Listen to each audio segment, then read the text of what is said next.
Hello everyone and welcome to my YouTube channel.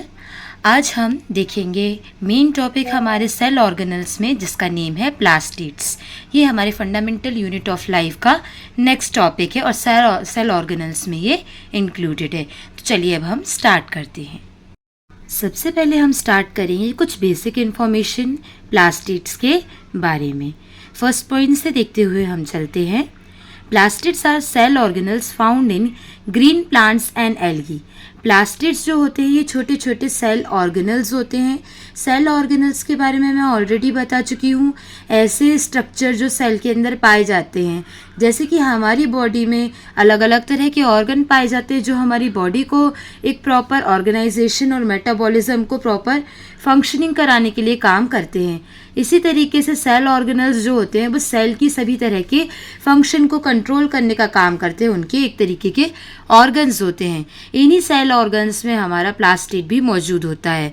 ये plastids पाए जाते हैं जनरली प्लांट की कैटेगरी में और एल्गी की कैटेगरी में ये पाए जाते हैं। नेक्स्ट पॉइंट देख लेते हैं।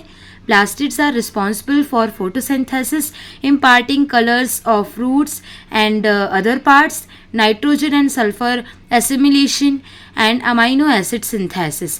प्लास्टिड्स कुछ इंपॉर्टेंट काम के लिए मेनली वर्क करते हैं। सबसे पहले यहाँ बताया गया है कि फोटोसिंथेसिस के समय भी ये काम करते हैं, यानी कि यहाँ पे वो ऐसे पार्ट्स को अलग से रिस्ट्रक्चर दिखाते हैं जिनमें कलरिंग डिफ्रेंसिएशन से हम पहचान सकते हैं कि कौन सा ये जो पर्टिकुलर पार्ट है वो फोटोसिंथेसिस के लिए वर्क करता है। जैसे कि ग्रीन कलर जो हम देखते हैं क्लोरोफिल में जो पाया जाता है वो रिस्पॉन्सिबल होता है जनरली फोटोसिंथेसिस वगैरह को करने के लिए। तो ये कलर ओरिजिनेशन के लिए, यानी उनको अलग अलग दिखाने के लिए भी काम करता है। फ्रूट की भी कलर्स को ये दिखाता है, फ्रूट के अलग अलग पार्ट्स या प्लांट के अलग अलग पार्ट्स में कलर जो है इनकी वर्किंग के लिए, रिप्रेजेंटेशन के लिए यहाँ पे ये प्लास्टिड्स वर्क करते हैं। और ऐसी कई तरह की गैसेस है जैसे कि नाइट्रोजन या सल्फर, इनको प्रॉपरली अमाउंट में एसिमिलेशन यानी इनको प्रॉपरली अपने वर्किंग के लिए यूज़ करने का काम यहाँ पे करता है हमारा प्लास्टिड।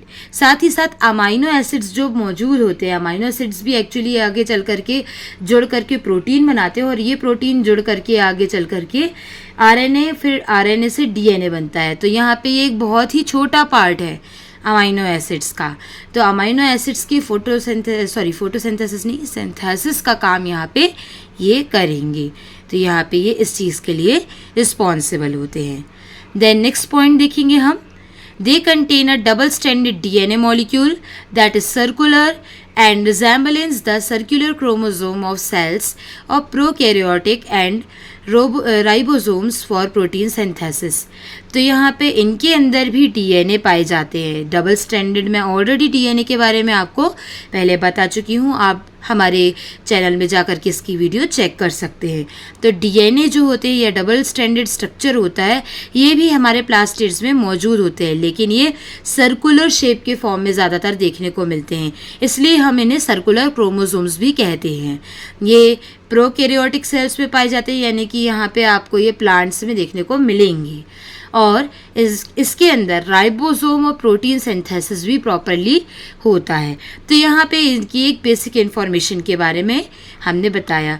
आगे हम और डिटेल्ड में चलते कुछ और पॉइंट्स देख लेते हैं। स्लाइड में हम देखते हैं कि ये बेसिकली क्या क्या छोटे बेसिक पॉइंट्स देख लेते हैं कि क्या क्या वर्किंग होती है। तो यहाँ पे देखते हैं हम फर्स्ट पॉइंट से। Plastids are present only in plants. Algae में ज़्यादा अमाउंट में ये जनरली पाए नहीं जाते हैं। सबसे ज़्यादा अमाउंट में ये प्लांट्स में देखने को मिलते हैं, इसलिए ज़्यादातर देखने को मिलेगा कि ये प्लांट सेल में पाए जाते हैं। 9th स्टैंडर्ड की बुक के अकॉर्डिंग अगर आप देखेंगे, एनसीईआरटी के अकॉर्डिंग, तो उसमें आपको ये प्रॉपरली क्लैरिफिकेशन दी गई है कि ये प्लांट सेल में ही पाए जाते हैं। फिर हम इसके बारे में जब डिटेल्ड में जाते हैं तो हमको एल्गी ग्रुप में भी ये देखने को मिल जाते हैं आगे चल करके। ये दो टाइप के फॉर्म में देखने को मिलते हैं हमें प्लास्टिड्स। एक होता है आपका क्रोमोप्लास्ट और एक आपका होता है ल्यूकोप्लास्ट। तो यहाँ पे ये दो फॉर्म में दो टाइप से मतलब कि पाए जाते हैं।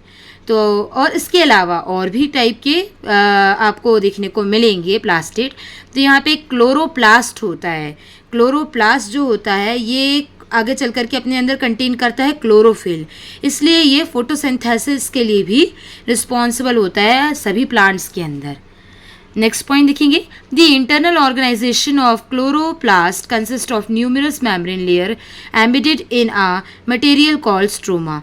तो यहाँ पे इंटरनली अगर हम क्लोरोप्लास्ट के अंदर अगर जाते हैं तो उसमें पतली पतली काफ़ी ज़्यादा लेयर्स पाई जाती हैं। इन लेयर्स के अंदर कुछ मटेरियल पाए जाते हैं, इन मटेरियल्स को हम स्ट्रोमा कहते हैं और ये स्ट्रोमा ही आगे चल कर के क्लोरोफिल की वर्किंग के लिए मेनली रिस्पॉन्सिबल होते हैं, जो कि क्लोरोफिल आगे चल कर के फोटोसिंथेसिस कराएगा।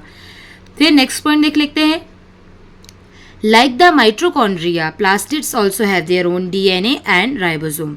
जैसे कि हमने माइट्रोकॉन्ड्रिया के अंदर देखा था कि इनमें डीएनए और आपके राइबोसोम्स वगैरह पाए जाते हैं, ऐसे ही प्लास्टिड्स के अंदर भी यहाँ पे डीएनए और राइबोसोम्स की मौजूदगी हो सकती है। तो यहाँ पे हमारा मेनली फंक्शनिंग दिखा रहा है। लास्ट स्लाइड देखेंगे अब हम।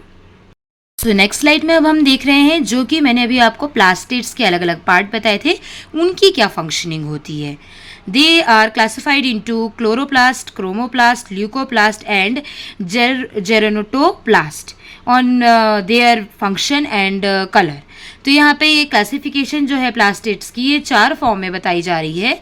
आपका पहला हो गया क्लोरोप्लास्ट, दूसरा हो गया क्रोमोप्लास्ट, तीसरा होगा ल्यूकोप्लास्ट और चौथा हो जाता है जेरेंटोप्लास्ट। तो यहाँ पे सबसे पहले क्लोरोप्लास्ट के बारे में मैंने आपको पहले ही बताया था कि क्लोरोप्लास्ट ये होते हैं ग्रीन कलर के प्लास्टिड्स, जो कि फोटोसिंथेसिस के समय पे वर्क करते हैं, यानी कि फोटोसिंथेसिस की एक्टिविटी को परफॉर्म कराने के लिए क्लोरोप्लास्ट ही यहाँ पे रिस्पॉन्सिबल होते हैं, जिनके अंदर क्लोरोफिल पाया जाता है। फिर नेक्स्ट देखेंगे हम क्रोमोप्लास्ट। क्रोमोप्लास्ट जो होते हैं वह कलर्ड फॉर्म के प्लास्टिड्स जनरली पाए जाते हैं। ये पिगमेंट्स एक्चुअली रिस्पॉन्सिबल होते हैं कि ये अलग अलग तरह के और पिगमेंट्स को सिंथेसाइज कर सके और स्टोरेज करने के काम में आ सके। देन ल्यूकोप्लास्ट आ जाते हैं, ये कलरलेस प्लास्टिड्स होते हैं।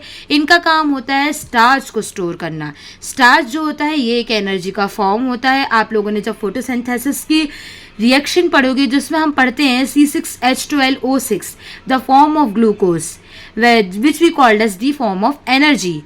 Actually that energy is stored in the form of starch. ये एनर्जी को आगे चल करके आपकी जो C6H12O6 है यानी ग्लूकोज का फॉर्म है, ये आगे चल करके स्टोर होता है स्टार्च के फॉर्म में।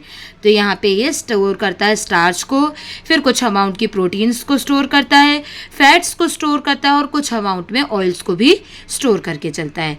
And then last is are gerontoplast. Gerontoplast are old chloroplasts that are no longer viable for photosynthesis. Gerontoplast काफ़ी पुराने टाइप के क्लोरोप्लास्ट होते हैं, यानी ऐसे क्लोरोप्लास्ट जो डिहेंसिव एज में आ गए हों, यानी ओल्ड एज के फॉर्म में आ गए हों। तो अब इनके अंदर इतनी पावर नहीं होती है कि ये किसी भी तरह की एक्टिविटी में पार्टिसिपेशन कर पाए, इसलिए वो वहाँ मौजूद होते हैं बट किसी भी तरह की एक्टिविटी में पार्टिसिपेशन नहीं करते हैं। इसलिए बेसिकली ये 4 पार्ट में डिवाइड होता है। बट अगर आप नॉर्मल 9th-10th क्लास में, तो आपको यहाँ पे इसके सिर्फ 3 ही फॉर्म देखने को मिलेंगे, जो कि है आपका क्लोरोप्लास्ट, क्रोमोप्लास्ट और ल्यूकोप्लास्ट। जनरली जेरेंटोप्लास्ट के बारे में उतना खास बताया नहीं जाता है। तो इसी के साथ हमारा ये प्लास्टिड से रिलेटेड टॉपिक कंप्लीट होता है। हमारे चैनल को प्लीज़ सब्सक्राइब करिएगा। ऐसे और टॉपिक्स जानने के लिए प्लीज़ हमें कमेंट सेक्शन में ज़रूर बताइएगा और ये वीडियो को जितना ज़्यादा हो सके उतना ज़्यादा शेयर करिएगा। आपके एक लाइक से हमारे लिए काफ़ी कुछ बेनिफिशियल होगा। सो प्लीज़ हमारे वीडियो को ज़रूर लाइक करिएगा। Thank you so much.